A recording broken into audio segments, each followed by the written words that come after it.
Top live cricket മലയാളത്തിൻ്റെ പുതിയൊരു വീഡിയോയിലേക്ക് സ്വാഗതം. ഇംഗ്ലണ്ടിനെ വീണ്ടും നാണം കെടുത്തി 5ാം ടെസ്റ്റിലും വിജയം. ഇന്നിംഗ്സ് ജയത്തോടെ ഇന്ത്യ പരമ്പര സ്വന്തമാക്കി. ആദ്യ ടെസ്റ്റിൽ പരാജയപ്പെട്ടതിന് ശേഷമാണ് വിജയം എന്നത് എടുത്തു പറയേണ്ടതാണ്. അവസാന 4 ടെസ്റ്റിലും വിജയം നേടിയാണ് ഇന്ത്യ പരമ്പര സ്വന്തമാക്കിയത്. 5ാം ടെസ്റ്റിന് തുടക്കത്തിൽ ഇംഗ്ലണ്ട് മിന്നിക്കുമെന്ന് തോന്നിയെങ്കിലും പിന്നീട് തകർന്നു വീഴുന്ന കാഴ്ചയാണ് കണ്ടത്. 100 റൺസിന് 1 വിക്കറ്റ് എന്ന നിലയിൽ നിന്നും 218 ഓൾ ഔട്ട് ആവുന്ന കാഴ്ചയാണ് കണ്ടത്. കുൽദീപ് യാദവിൻ്റെ 5 വിക്കറ്റ് പ്രകടനവും അശ്വിൻ്റെ 4 വിക്കറ്റ് പ്രകടനവുമാണ് ആദ്യ ഇന്നിംഗ്സിൻ്റെ ഇംഗ്ലണ്ടിനെ തകർച്ചയ്ക്ക് കാരണമായത്. എന്നാൽ ഇന്ത്യ ആകട്ടെ മികച്ച ബാറ്റിംഗാണ് കാഴ്ചവെച്ചത്. രോഹിത് ശർമ്മയും ശുഭ്മാൻ ഗില്ലിൻ്റെയും സെഞ്ചുറി പ്രകടനവും 259 റൺസിൻ്റെ ലീഡാണ് ഇന്ത്യ ഇംഗ്ലണ്ടിന് മുന്നിൽ വെച്ചത്. എന്നാൽ ഇംഗ്ലണ്ട് 195 റൺസിന് ഓൾ ഔട്ട് ആവുന്ന കാഴ്ചയാണ് കണ്ടത്. ആദ്യ ഇന്നിംഗ്സിൽ കുൽദീപ് യാദവ് ആയിരുന്നെങ്കിൽ 2ാം ഇന്നിംഗ്സിൽ അശ്വിനായിരുന്നു 5 വിക്കറ്റ് പ്രകടനം.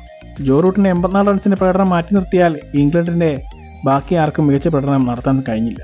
താരത്തിൻ്റെ പ്രകടനം മാത്രമാണ് ഇംഗ്ലണ്ടിന് ഒരു ഭേദപ്പെട്ട സ്കോർ നൽകിയത്.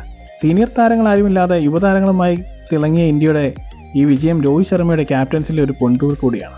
100ാം ടെസ്റ്റിന് ഇറങ്ങിയ അശ്വിൻ 9 വിക്കറ്റുകളാണ് ഈ ടെസ്റ്റിൽ വീഴ്ത്തിയത്. കൂടാതെ ഈ 5ാം ടെസ്റ്റിലും ടെസ്റ്റ് ക്രിക്കറ്റിൻ്റെ ചരിത്രത്തിൽ 700 വിക്കറ്റുകൾ നേടുന്ന ആദ്യ പേസ് ബൗളറായി ഇംഗ്ലണ്ടിൻ്റെ ഇതിഹാസ താരം ജെയിംസ് ആൻഡേഴ്സൺ ചരിത്രത്തിൽ ഇടം പിടിച്ചു. ഇംഗ്ലണ്ടിന് മേലുള്ള സർവ്വാധിപത്യമാണ് ഈ കഴിഞ്ഞ 4 ടെസ്റ്റിലും ഇന്ത്യ കാഴ്ചവെച്ചത്. ഇത് ഇന്ത്യയുടെ പുതിയ ടെസ്റ്റ് ടീമിൻ്റെ വിജയമാണ്. ഇത് കൂട്ടായ പ്രവർത്തനത്തിൻ്റെ വിജയം കൂടിയാണ്. രോഹിത് ശർമ്മയുടെയും വിജയമാണ്. ഇത്തരം ക്രിക്കറ്റ് വാർത്തകൾക്കായി ഈ ചാനൽ സബ്സ്ക്രൈബ് ചെയ്യുക.